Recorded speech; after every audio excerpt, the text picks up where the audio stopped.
เพิ่นถามคอยว่าคอยมีความรู้สึกผิดอยู่บ่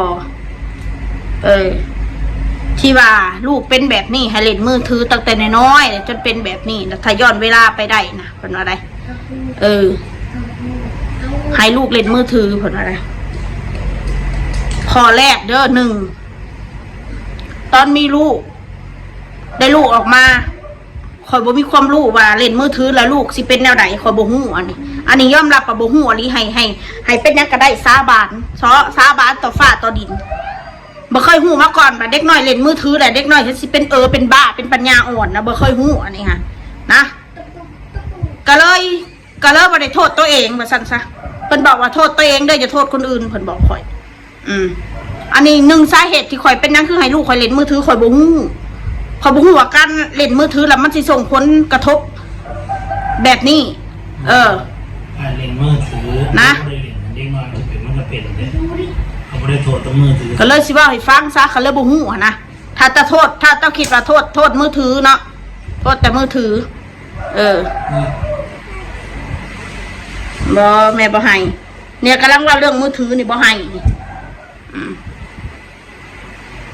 นะ2มาบาทนี่เด็กน้อยเป็นแบบนี้มันบ่ได้จะไปโทษแต่มือถือมันหลายองค์ประกอบมันเป็นตั้งแต่อยู่ในท้องนะสิบอกว่าให้ซะมันบ่แม่นว่าเป็นตั้งแต่มือถือมันมีประโยชน์หลายอย่างมันมีทั้งดีทั้งชั่วอยู่น้ำกันเด็กน้อยเป็นหนังสือกับเป็นมือถือเป็นอังกฤษกับเป็นมือถือบางคนนะมันสิไปโทษแต่มือถือบ่ได้สมัยนี่หันมันเทคโนโลยีสิหามอะไรมันก็หามบ่ได้ทุกคนแต่ละครอบครัวซาขอเห็นเขาเล่นเบิดเด็กน้อยแต่ละคนบางคนก็ฉลาดบางคนเขาก็บ่เป็นเขาเล่นแต่เขาก็บ่เป็นแต่น้องมานานเขาเป็นมาตั้งแต่อยู่ในท้องพุ่นแหละนะเขาเป็นมาตั้งแต่อยู่ในท้องพุ่นแหละ1มันอาจจะเป็นเพราะข่อยกับบ่าวเพชรนี่อายุมากบ่มันก็อาจจะมีผลอายุเยอะแล้วมีลูก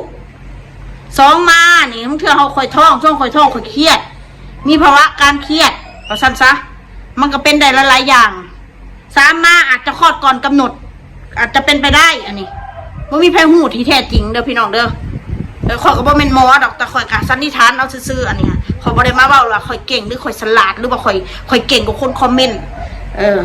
แล้วเจ้าก็ลองไปตั้งคำถามกับคนหลายๆคนเด้อบัดนี้อย่ามาถามแต่ครอบครัวข่อยอย่ามามีอคติแต่ครอบครัวข่อยเด็กน้อยเว้าบ่เป็น6 ปี 7 ปีก็เยอะแยะ